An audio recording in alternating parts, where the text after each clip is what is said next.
Hey, everybody. We just got done recording episode 117 with John Tull of Gator Sports Properties. John, how was it? Was it everything you expected? Oh, it was fantastic. Seriously. All right, man. So this is our rapid fire session. All right. Okay, these are quick. Like, let's go. Mm-hmm. As if you're getting ready to sprint an answer. Got it? I got it. Okay. Question number 1. Who's your favorite superhero and why? My favorite superhero is Spider-Man. Why? Because I love the way Spider-Man can just climb up those buildings left, right, up, down, sideways. He's my guy. Boom. Man. What was the most starstruck you've ever been by, like a professional athlete or college athlete? Let's see. It probably was... I saw Michael Jordan at the White Sox park. You know, Playing baseball or? No, actually, no, but I saw him there. I was at this party for the Chicago White Sox, and they were owned by the same team. The Bulls and the White Sox are owned by the same group, and he was just there. And at the time, I watched. They were big time in the '90s, right? The Bulls. So I was just kind of starstruck. Hey, that's MJ. You know what I mean? That's cool. I'll take it. It's cool. If a movie was made of your life, what genre would it be? What genre would it be? Yeah. I don't know. Gosh. It's rapid fire, man. Come on. Pick one. What genre? Yeah. Comedy? Drama? Well, I tell you what. Sports drama? It would. You know what it'd be? It would be a sports comedy. Sports comedy. Yeah. Like Waterboy? Well, so recently I posted some pictures of me in a NASCAR outfit doing a racing gig, and somebody called me Ricky Bobby. Okay. You know what I mean? It's like it would probably be like some crazy sports comedy. Yes. So. Who would play you? Who would play me? The guy that played Ricky Bobby. Okay. Yeah. Will Ferrell? Yeah. Will Ferrell. Oh yeah. Will Ferrell? Yeah. I can kind of see that. He would do it. I'd let him do it. He'd do it. What is your bucket list sporting event? Ooh, that's a great question. Yeah, that's a good one. Let's see. My bucket list sporting event would probably be to watch. It's hard for a sports guy, right? Because we've been to so many different types of events and stuff like that. But I think I'd be really in to see a Game 7 of the World Series at Wrigley Field. Dang, that'd be awesome. Yeah, that's my team. I think that would be great. So that'd be a good bucket list. What is the strangest thing you've eaten? The strangest thing I ate was back when I worked in the Carolina League in Hampton, Virginia, and somebody served possum pâté with dinner, and some crackers. And they go, who wants some more pâté? And I go, oh, what kind is it? And he goes, possum. He goes, legit possum? He showed me the can. It said possum pâté on it. So you ate a possum? It was pâté, but it was... That's disgusting. So was it like possum liver pâté? Yeah, it was pâté, right. Possum, right. So like 20 minutes later, I kept acting like I was sleeping. It was weird. But anyway. That's your turn. Yeah, I know. I mean, when you really think about it, like goose liver pâté isn't that much more appetizing than possum liver pâté. It's all gross to me. I don't know. It was fresh. I bet it was. What is one of your weird quirks? Gosh, I have a lot of weird quirks. I mean, what are all your weird quirks? Well, I mean, one of my weird quirks is that I do like to talk out loud and sing out loud as I'm running and stuff like that. No, seriously. I mean, I just sit there and talk to myself. It's weird because people look at me sometimes and I think you're crazy. But they think I'm crazy. But then at the end, I'll sit there and say, you know what? I'm going to talk about that word right now on a video. But sometimes I have to talk through things, and my wife Lori will say sometimes she'll say, "Who are you talking to in there?" And I'm like, "Nobody. No, I heard you talking to somebody." I was talking to myself, so to give myself a pep talk. So that's awesome. What is your favorite movie quote? Gosh, I mean, I just love comedies. So, I mean, there's just I'm an old comedy guy. I went from, Young Frankenstein or something like that. I mean, whether it's, Put the Candle Back or just something. I mean, goofy comedic one-liners are how I roll. That's me. Love it. So, what college stadium has the best home field advantage? Oh. Well, interestingly enough, I've not even seen a game here in Florida yet, so they're out of the mix right now. But I would say that, man, working a whiteout at Beaver Stadium at Penn State University is unbelievable. I mean, just the whiteout is one of a kind. So, yeah. Where would you visit if you had the chance? The south of France. I would just love to hang out in the south of France, some beach somewhere. What's the most inspirational sports story you can recall? Well, let's see. Man, I tell you what, I mean, there's so many of them out there. I mean, whether it's the old school Brian Piccolo story, Rocky Blyer played for the Steelers. I got to do some charity work with him in Pittsburgh, and just that whole story right there. They made it into a movie, Fighting Back. That was cool. Just, I am a sucker for stuff like that. You know what I mean? Motivational stuff. People that make the comeback. Rocky Blyer was injured in Vietnam, came back, played in the Super Bowl for the Steelers.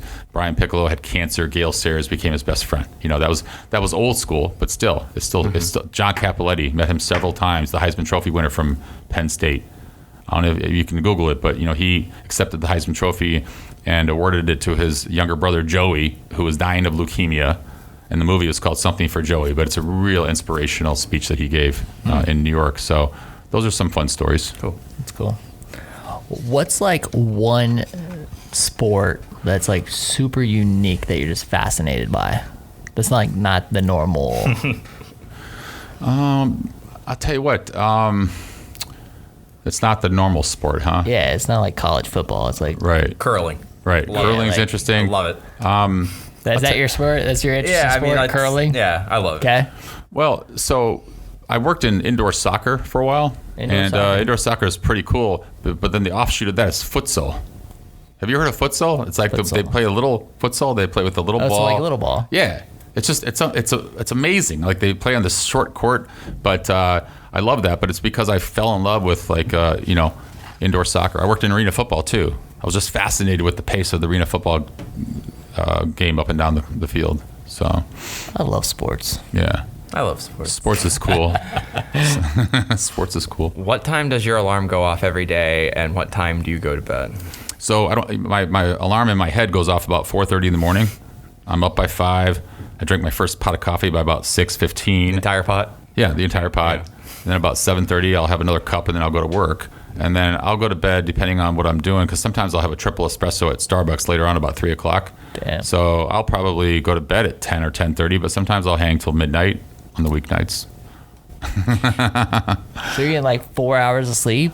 I get 5? 5 or 6, 5 hours of sleep. I just I don't know how you people do it. yeah. That's me. Do you watch like whatever, like in a normal sports season, do you watch whatever's on ESPN or whatever's on the air? Do you get sucked into a game that maybe you wouldn't otherwise care about, but it's just what you have on, and then it goes into extra innings or overtime, and you're just like, okay, well, I guess I'm not going to bed till 3 a.m. tonight. Like, No, absolutely. And as my wife Lori always says, if you're going to watch the Cubs play baseball on ESPN tonight, I'm going in the other room. It's like watching paint dry. I'm like, so that's how some people look at it. That to me, it's like art. right. So Is racing a sport? racing's a sport, yeah. Okay. What qualifies a sport? Yeah. I'll tell you. Well, hey, the physicality of it, right? So I mean, you have to be in good shape. I did some work with race car drivers. Carl Edwards for a while did some work with us, and he was talking about his workout routine. It was unbelievable. These Yeah, guys, I totally believe racing's and the a golfers sport. too. I mean, I'm right there with you. I just Yeah. was curious. yeah, racing's a sport. So Carl Edwards used to always do the backflips off of. yeah, I mean, we would give him money to come do it at the hockey game. He would do a backflip off the car on the ice, and so. Damn. do you have any superstitions? Here's one, and you're gonna think I'm nuts, but like if I'm holding onto my phone and I'm walking across the street, I have a superstition that if I come to the corner, that I have to really hold onto my phone, because I have this fear of dropping my phone down the sewer. No, seriously, my whole life I've had this fear of like just dropping things in the sewer, and it's just so weird. I mean, It's like irrational because but your phone probably wouldn't even fit in the sewer. Well, no, but I don't unless know. It falls I mean, the exact do you know right what I mean? way. That's a superstition. Yeah, It's like I have the same fear. you do see. No, not really. No, okay. I was gonna say. I've never once thought of that. Well, what's your superstition? My superstition. Do I have a superstition? I've never really been superstitious ever. It's just kind of crazy to think. It's funny you talking about screens though, because one of my things that I'm fascinated by is that I've never broken a smartphone screen ever. Ever. Wow. You definitely have. Yeah, here. Sarah, you? Every time. Yeah. Like I've never, I mean, it's bound to happen at some point, Right. but like since I got the very first iPhone years ago, I've never broken screen. My wife's got to have the insurance. She's got to have the like lifetime replacement screen thing. Yeah. Retech or whatever it is, but no. So you're not worried about dropping that phone down the sewer? No, definitely, okay. definitely All right. not. Just want to make sure. Yeah. I don't know. Any sports superstitions, like, Gosh. game day rituals? Do you have a superstition? I don't have one, but I become very superstitious as a game like goes on. Okay. Generally, like I will like not get up, or I will only do one thing, or like I become superstitious as the game goes on, or like the Lightning won game one, so I got to do the same thing I did for game one for game two. I don't want to change anything because I gotta keep what's working going. Well, I had one in California with that hockey team I was telling you about, the Fresno Falcons. Working with a lot of really cool radio stations and stuff like that. So this one DJ named Carter. It was a classic rock station, and I'm kind of a classic rock type of guy, And so every Friday before the biggest game of the year, she would put me on at 5 o'clock. I'd call in, hey, it's John Tull with the Fresno Falcons, and how's it going, John? And what's going on tonight? And I'd talk about the game, and then she'd say, okay, give it to me, John. What do you want to hear? And I go, I want to hear some John Mellencamp every Friday. And then she'd play a different John Mellencamp song. So that means you talk about rituals, like literally, and to this day she laughs about it. Remember, every Friday we play John Mellencamp. That's funny. And before every game, I'd have a triple espresso, like at 5 o'clock. That was my routine. Mm-hmm. Go to the Starbucks across the street, drink the triple espresso, watch all the fans line up for their bobbleheads, go in there, Okay. and put on a show. Out of all the games and stuff that you've been to, what's like that one game that was just like the game, over the top, craziness, the one that you will never forget no matter what happens? Like, well, gosh, it has to. I mean, so hard to top. Well, it's probably the Notre Dame Miami game, 1988, Catholics versus Convicts. Mm-hmm. I was sitting right behind the band at Notre Dame Stadium, and truthfully, I mean, I'll never forget. I'll just never forget that. I mean, just the atmosphere, being there, the fight that broke out in the tunnel right in front of me. That's pretty cool. I'm a freak for stuff like that. I was at, Penn State beat Michigan at 4 overtimes in 2013, and that was just unbelievable. Yeah. I mean, I just can't forget that game either. So there's a lot of them. Yours? I feel like I know what yours is. Do you know what mine is? I feel like it's the cock block. Yeah. Yeah. Mine absolutely was. And that's actually like the Gamecocks. Like, Yeah. I'm not. Oh, with Clowney? Yeah. No. No.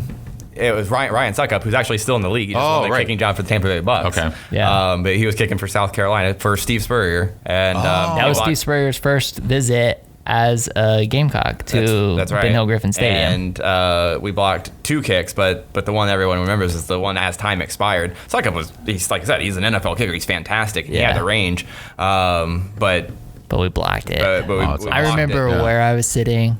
I remember I've never, ever. I mean, that stadium. I've gone to plenty of University of Florida football games. I will never forget the energy and the decibel level in that stadium that night. I mean, it was absolutely insane. And I mean, what is it for you? I mean, you've been to way more games than I have. Yeah, I mean, that's the first one that comes to mind. They're pretty much all football though. Like I remember Ron Zook christening Bobby Bowden Field. Like that was he was lame duck. He got fired after losing the Mississippi State game. This was in 2004, and he kept coaching because he felt like he owed it to the players, and that's really unheard of. Most coaches, they get fired and they. Were you at the game? Yeah, I was in the band. So okay. But 2004, they had just named it. They had to hold a ceremony for christening the field Bobby Bowden Field, and we were not supposed to win with a lame duck Ron Zook coaching, and they won, and the players carried him off on the shoulders into the tunnel, and he's he's pouring tears. That's and everyone kind of grew to hate the guy, fireronzook.com and everything, but like what were you going to say to that? You just beat one of your biggest rivals. The team's carrying the coach off the field, and it was just a special moment. So I always That's remember awesome, that one. Dude, man. those are so awesome. I love sports. I love sports. And then the championships. I mean, 41 Of to 40. course. Like Ted Ginn returning the opening kickoff for the 2006 national championship game, and we're like, oh, Yeah. like, and then we went on to outscore them 41-7. Were you the at rest of the that game? Yeah. Oh, you were. Dan and Tina got engaged that game. Okay. Yeah. I went to the Miami National Championship. I was there too. Did you? Okay. Yeah. Oh, That's good pretty times. sweet. Yeah, man. Wow. Definitely not gonna miss the national championship if it's down in Miami. That's close enough to drive. So I went. The country's close enough to drive. If it's the Gators in the national championship. Yeah, it's true. All right, so it's a final question. Yeah. If our podcast could connect you to one person, who would it be? Wow. That is a really good question. That's why I asked. That's why you asked it. You asked nothing but good questions. Let's see. One person.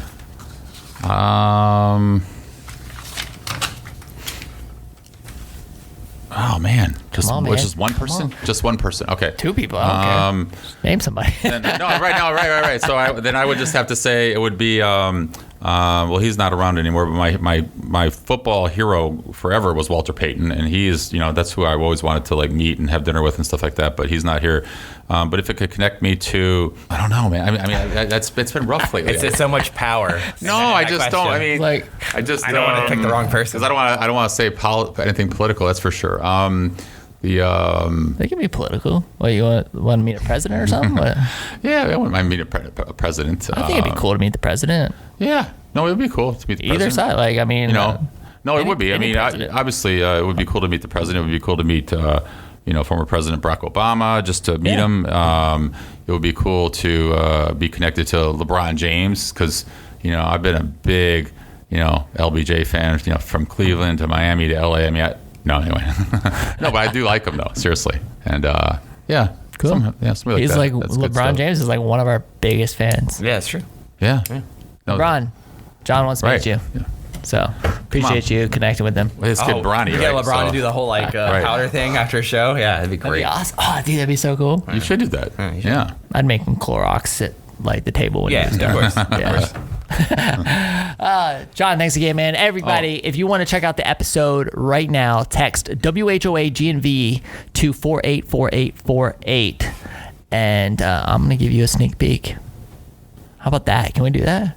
Is that possible? You just made it happen. So. Hey, just text WHOAGNV to 484848, and I am going to send the episode to you in advance. We can do that, right?